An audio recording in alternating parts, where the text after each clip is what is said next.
સુરત મહાનગરપાલિકા સંચાલિત સ્મીમેર હોસ્પિટલ સતત વિવાદમાં આવી રહી છે। હજુ તો થાઈ ગર્લ કાંડનો વિવાદ ચાલી રહ્યો છે, ત્યાં વધુ એક વિભાગ સામે આવ્યો છે। આજે એક દર્દીને ચડતી બોટલ સાથે યુરિનના સેમ્પલ લેવા દેવા માટે મોકલવામાં આવ્યો હતો। આ દરમિયાન હોસ્પિટલ કમિટીના સભ્યને ધ્યાનમાં આ બેદરકારી આવી હતી। ત્યારબાદ આ અંગે જવાબદારો સામે પગલાં લેવાની માંગ કરવામાં આવી છે। સુરતના મહાનગરપાલિકાની હોસ્પિટલ સમિતિના સભ્ય અને આમ આદમી પાર્ટીના કોર્પોરેટર રચના હિરપરાએ જણાવ્યું હતું કે આજરોજ સ્મીમેર હોસ્પિટલમાં બ્લડની જરૂર હોવાથી હું અને કોર્પોરેટર મહેશ અણઘણ સ્મીમેર હોસ્પિટલ ખાતે બ્લડ ડોનેટ કરવા માટે ગયા હતા। ત્યાં એક કરુણ દ્રશ્ય અમને જોવા મળ્યું હતું। એક પેશન્ટ હાથમાં બોટલ ચડતી હોવા છતાં બોટલ પોતાની હાથમાં લઈને યુરિનનું સેમ્પલ આપવા માટે જઈ રહ્યો હતો। પેશન્ટને કંઈ થઈ જાય તો કોણ જવાબદાર રહેશે? વધુમાં જણાવ્યું કે આ દ્રશ્ય જોઈને દર્દીને અટકાવીને પૂછ્યું હતું તો તેમણે જણાવ્યું હતું કે હું જે વોર્ડમાં દાખલ છું ત્યાંના નર્સ દ્વારા જણાવવામાં આવ્યું હતું કે તાત્કાલિક તમે આ યુરિનના સેમ્પલને પહોંચાડો, જેથી તે પેશન્ટ તાત્કાલિક આપવા જઈ રહ્યો હતો। જો કે આવી પરિસ્થિતિમાં પેશન્ટને કંઈ થઈ જાય તો કોણ જવાબદાર રહેશે? આ મામલે આરએમઓ ઓફિસમાં જઈને જાણ કરવામાં આવી હતી।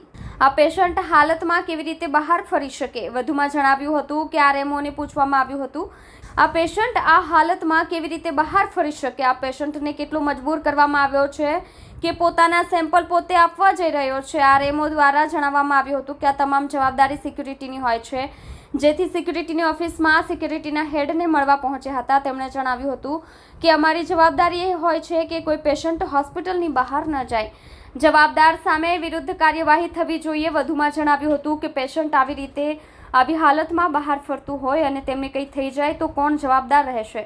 જેથી આ મામલે કોઈ પણ જવાબદાર હોય, નર્સ, વોર્ડ બોય કે ડોક્ટર, તેમના વિરુદ્ધ કાર્યવાહી થવી જોઈએ।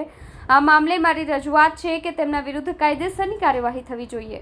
નમસ્કાર, હું રચના હિરપરા, કોર્પોરેટર આમ આદમી પાર્ટી, સુરત મહાનગરપાલિકા હોસ્પિટલ સમિતિ સભ્ય। આજે સ્મીમેર હોસ્પિટલની અંદરથી એક પેશન્ટનો ફોન આવ્યો કે અમારે ખાસ બ્લડની જરૂર છે। ત્યારે હું અને મારી સાથે કોર્પોરેટર શ્રી મહેશભાઈ અણઘણ બંને અમે સ્મીમેર હોસ્પિટલની અંદર બ્લડ ડોનેટ કરવા માટે ગયા। ત્યારે એક કરુણ દ્રશ્ય અમને જોવા મળ્યું કે એક પેશન્ટ જેમને બોટલ ચડતી હતી અને એમને યુરિનનું સેમ્પલ આપવાનું હતું રિપોર્ટ માટે, તો એ પેશન્ટ જાતે બોટલ હાથમાં લઈ અને એ યુરિનનું સેમ્પલ આપવા જતો હતો। ત્યારે અમે પેશન્ટને ઊભું રાખ્યું અને એમને પૂછ્યું કે તમે જાતે કેમ જાઓ છો? ત્યારે પેશન્ટ પાસેથી જાણવા મળ્યું કે જે તે વોર્ડમાં હું એડમિટ છું એ વોર્ડમાંથી મને નર્સ દ્વારા એવું કહેવામાં આવ્યું છે કે તમે તત્કાલીન આ બ્લડ સેમ્પલ યુરિનના સેમ્પલ તમે પહોંચાડો। ત્યારે એ પેશન્ટ તાત્કાલિક એ આપવા જતું હતું। ત્યાં આ પેશન્ટને રસ્તામાં કાંઈ થઈ જાય કે કાંઈ પણ થાય અને તો આની જવાબદારી કોણ લેશે? ત્યારે અમે આરએમઓ સાહેબની ઓફિસમાં ગયા અને આરએમઓ સાહેબને પૂછ્યું કે આવી રીતે પેશન્ટ વોર્ડની બહાર કેવી રીતે ફરે છે અને આ પેશન્ટને કેટલું મજબૂર કરવામાં આવ્યું છે કે જાતે સેમ્પલ દેવા જાય છે। ત્યારે આરએમઓ સાહેબે એવું કીધું કે આ જવાબદારી સિક્યુરિટીની હોય છે। ત્યાંથી તાત્કાલિક અમે જ્યારે સિક્યુરિટીની ઓફિસમાં સિક્યુરિટીના હેડને મળવા ગયા ત્યારે સિક્યુરિટીના હેડે એવું જણાવ્યું કે અમારી જવાબદારી મેડમ ખાલી એટલી જ હોય છે કે હોસ્પિટલની બહાર કોઈ પેશન્ટ ના જવું જોઈએ। તો આ કોનામાં આવે છે એ નથી ખબર પડતી। વોર્ડની બહાર પેશન્ટ આવી રીતે રખડતું હોય અને ન કરે નારાયણ પેશન્ટને કાંઈ થઈ જાય તો જવાબદારી કોણ લેશે?